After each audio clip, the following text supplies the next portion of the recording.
오늘은 잠언 23장 31절부터 시작되겠습니다. 오늘은 이 술 얘기입니다. 전체가요. 자, 31절 보면 포도주는 붉고 잔에서 번쩍이며 순하게 내려가나니 너는 그것을 보지도 말지어다. 자, 우리 성경으로 보면 굉장히 술에 대해서 우리가 등지고 살아야 된다. 이렇게 표현하는 듯 보여요. 술을 등지고 살아야 된다. 그러면 아예 하나님이 이렇게 말씀하셨을 거예요. 술은 절대 먹어서는 안 된다. 끝. 근데 온갖 좋은 얘기는 다 여기 담겨져 있어요. 그리고 나서 보지도 말라. 이게 참 술 좋아하는 분들에게는 굉장히 조금 성경을 보면서 실망하게 될 부분이기도 합니다. 제가 여러분들에게 술을 권하는 것도 아니고요. 지금 우리나라가 굉장히 술을 사람들에게 많이 권하는 그런 사회가 되어버리고 말았습니다. 어쨌든 성경이 뭘 얘기하고 있는지 한번 보실까요? 원문이 이렇게 되어 있습니다. 너는 포도주를 유심히 보지 말라. 정녕 잔에 담긴 그것이 불그스름한 게 보암직하여 거칠 것 없이 꿀꺽 삼켜버리게 되기 때문이니라. 자, 원문은 어떻게 되어 있느냐 하면 술을 아예 쳐다보지도 말라 그게 아니라 여기에 관심을 여기에 집중시키지 말라. 술에 계속 우리가 이렇게 응시한다 이렇게 되어 있죠. 우리가 응시를 해서 그것을 탐닉하고 그것에 푹 빠져 살지 말아라. 왜냐하면 그 잔에 담긴 포도주는 아주 불그스름하게 보인다. 이걸 붉은 포도주라고 하죠. 아주 탐스러운데 이것이 아주 보암직하대요. 아주 보기에 좋대요. 그리고 저것을 내가 마시면 그저 막힘없이 쭉 하고 속까지 들어갈 것이다. 이런 유혹이죠. 이 술의 유혹이라는 게 있다는 것이죠. 그러니까 이 술의 유혹을 받지 않도록 살아가라. 이렇게 말씀하고 있습니다. 왜 그럴까요? 술 먹는 사람들이 많다는 얘기예요. 성경시대에도 이 사람들이 술을 참 좋아했는 것 같아요. 같은 음료가 아니라 술은 사람으로 하여금 취하게 하고 그러한 기능이 있기 때문에 술을 성경은 지금 조심시키는 겁니다. 32절을 보면 그것이 마침내 뱀같이 물을 것이요 독사같이 쏠 것이며 원문도 다를 바 없습니다. 끝에 가서는 그것이 뱀같이 물 것이며 살모사같이 찌를 것이니라. 여기 뱀과 살모사가 등장을 합니다. 여기 중요한 말이 끝에 가서라는 것 같아요. 처음에 술을 이렇게 사람들이 마시면 그 술 기운에 아주 기분이 좋아진다고요. 그러나 부어라 마셔라 그러면 옛날 어떤 부흥 강사님이 얘기했던 것처럼 술이 마술이 개술이 이렇게 된대요. 술이 술을 먹고 또 술을 먹고 처음에 사람이 술을 마시고 그러다 보면 이제 술이 사람을 잡아먹어요. 술이 술을 먹는다 그러잖아요. 계속 술을 먹기 시작해서 끝에 가서는 그 술이 사람을 뱀처럼 물어버리고 그러니까 술이 뱀이라고 생각하면 될 것 같아요. 그 다음에 독을 가진 그 살모사가 꽉 찌르는 것처럼 그렇게 그의 인생을 찔러버리게 될 것이다. 뱀에게 물리면 사람이 정신을 못 차리죠. 자, 그 다음 보실까요? 33절에 또 내 눈에는 괴이한 것이 보일 것이요 내 마음은 구부러진 말을 할 것이며 이 정도 보일 정도로 술을 마시면 이제 이것은 중독자죠. 원문이 이렇게 되어 있어요. 내 두 눈에 요상한 것들이 보일 것이며 내 마음은 심통궂은 말들을 짓거리고야 말 것이니라.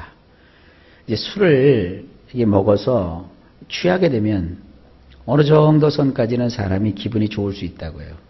근데 그게 넘어서면 그 눈에 요상한 것이 보이죠. 이 착시 현상이 나타나게 되면 이거는 알코올 중독도 굉장히 중증에 해당하는 그 같은 심각한 상태입니다.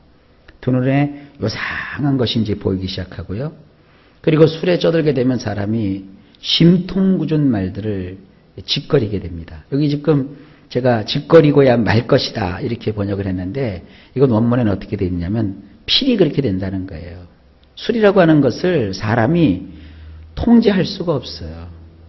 술은 마실 때는 사람이 마실 거냐 말 거냐 이렇게 정할 수 있지만 일단 술에 잡히게 되면 자기의 의지 가지고서는 술을 이길 수가 없다는 거예요.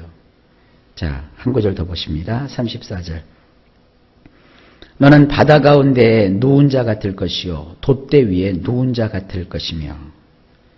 우리는 그 바닷가 생활을 안 해봤기 때문에 이 말 표현을 잘 모르겠습니다만 그 어법을 보면서 상상할 수가 있어요.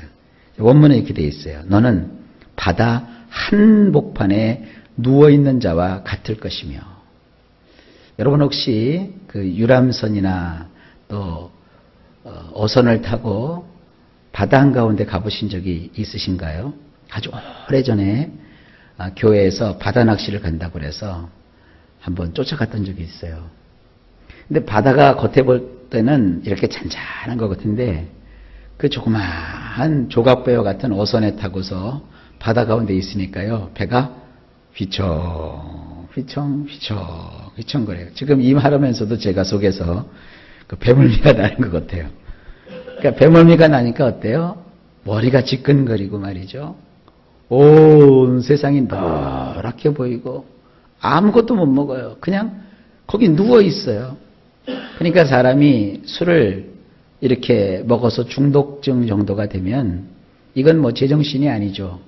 머리도 아프고 또 이거 뭐 배멀미 나듯이 울렁울렁 거리고 그러는데도 사람들이 이 술을 계속 하는 거 보면 이 술에는 뭐라고 설명하지 못할 뭔가 사람을 이렇게 끄는 그런 힘이 있는가 봅니다. 그래서 이 바다 한복판에 누워있는 자와 같다. 이것은 저는 이 구절을 볼 때마다 이 술을 마시면 이 배멀미하는 것과 똑같은 거구나. 이걸 느낄 수 있고요. 그 다음에 이 돛대 꼭대기에 누워있는 자 같을 것이다. 이걸 이제 마스타라고 요즘은 해요. 마스타. 이 배가 있으면 그 배에 이렇게 높이 서 있는 장대 그런 그 돛대가 있다고요. 근데 그 돛대 그 꼭대기에 그것도 밑이 아니라 꼭대기에 누워있다고 그러니까 이거 뭐 얼마나 무섭겠어요. 휘청 되는 것이죠. 이 기분 때문에 술을 마시는 건지 아니면 뭔지는 모르겠습니다만 좌우지간 이 잠언의 표현은 술에 빠지면 바다 한복판에서 누워있는 자 같을 것이고 배를 탔는데 그것도 돛대 꼭대기에서 누워있는 자와 같을 것이다. 자, 마지막으로 35절을 보면 내가 스스로 말하기를 사람이 나를 때려도 나는 아프지 아니하고 나를 상하게 하여도 내게 감각이 없도다. 내가 언제나 깰까 다시 술을 찾겠다 하리라. 원문을 보면 이렇게 되어 있어요. 사람들이 나를 찰싹 때려도 나는 아프지 않고 사람들이 나를 후려쳐도 나는 알지 못한다. 언제 내가 깨어나서 또다시 다른 것을 찾을까 하도다. 그러니까 술에 한번 잡히게 되면 이런 현상이 나타나는 거예요.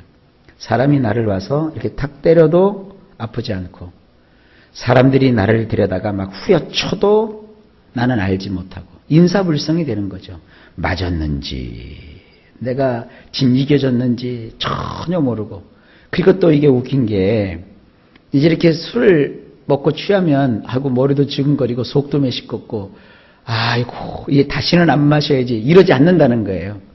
술은 일단 빠지면 요 얘기 언제 다시 깨어나서 또다시 이 술 말고 저 술을 다시 찾을까? 다른 술을 찾는다는 거예요. 그러니까 술이라는 것은 말이죠. 이 성경이 말하고 있는데 이건 지금 성경은 술을 마시지 말라 이 얘기가 아니라 술을 마셔서 거기에 빠지게 되면 바로 이런 현상이 나타날 것이다. 그러니까 네가 그걸 조심해서 이 술에 대해서 네가 자신을 관리할 줄 알아라. 지금 이 교훈이에요.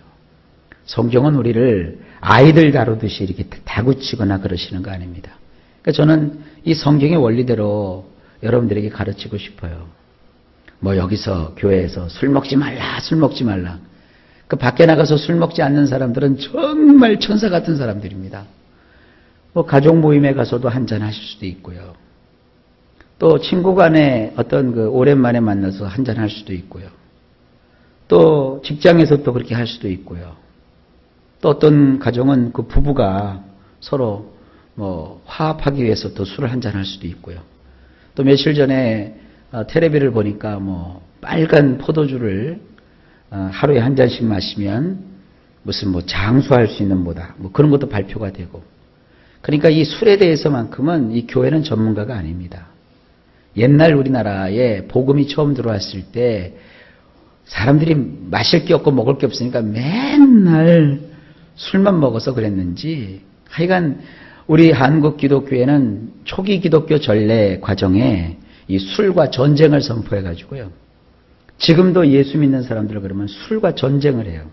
물론 미국에 이 근본주의 그 사상을 가진 교회에서는 술을 굉장히 엄격하게 금하고 있습니다. 그것은 어떤 신앙적인 이유 때문이 아니라 미국의 어떠한 그 나름대로의 풍습이라는 게 있어요. 우리는 지금 한국의 기독교가 굉장히 미국의 영향을 많이 받았거든요. 무슨 추수감사절도 그렇고요. 추수감사절도 우리 한국 것도 아니고 성경 것도 아니에요. 미국 거예요. 근데 우리가 추수감사절 지키고 있잖아요. 그리고 또 이 술 문화에 대해서도 그렇고, 이 담배에 대해서는 훗날에 누군가가 이 시작을 한 거예요.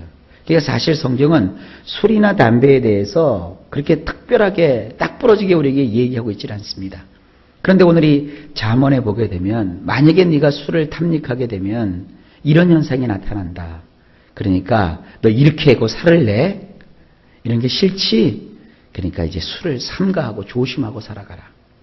네가 술을 마시면서 중독이 되면 이런 현상이 나타나고, 술에 한번 빠지게 되면 계속 술이 술을 먹고 술이 술을 부르지 않느냐.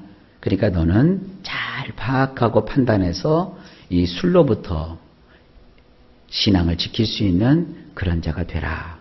술의 해악성을 여기에서 말씀하고 있는 거예요. 이런 부분에서는 저처럼 이제 술을 마시지 않고 또 술에 대해서 부정적으로 얘기하는 목사님들이 잘 인용하는 말씀이지만, 성경 어디에는 또 술을 이렇게 예찬하는 게 있어요. 그런 부분은 성경에서 사람들이 싹 덮어놓고 얘기 안 하잖아요.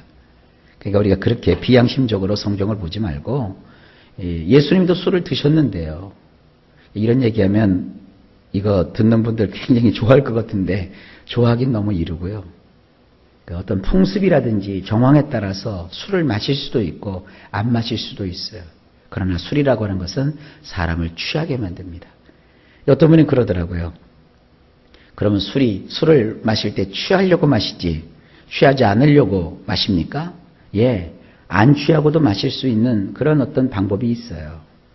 그런 건 뭐 제가 설교 강단에서 할 얘기도 아니고, 좌우지간 이 술에 대해서만큼은 여러분들이 분명한 자세와 또 절제할 수 있지 않으면 끊는 게 원칙이고, 또 경우에 따라서 이 술을 또 마실 수도 있고 뭐 이런 여러 가지 정황이 있어요.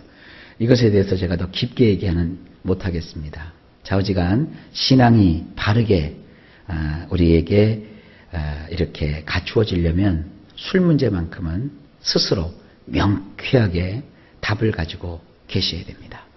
이러진 마십시오. 나는 내 양심의 자유에 따라서 술을 마시니 내 마음껏 살겠습니다. 이러진 마십시오. 술은 분명히 인생으로 하여금 이렇게 크게 잘못 가게 하는 그런 효과가 있습니다. 이런 악한 효과, 이걸 악효라고 하죠. 이런 악효가 있는 술을 멀리하고 조심하십시오. 신앙으로 살아가는 여러분 되시기를 예수님의 이름으로 축복합니다.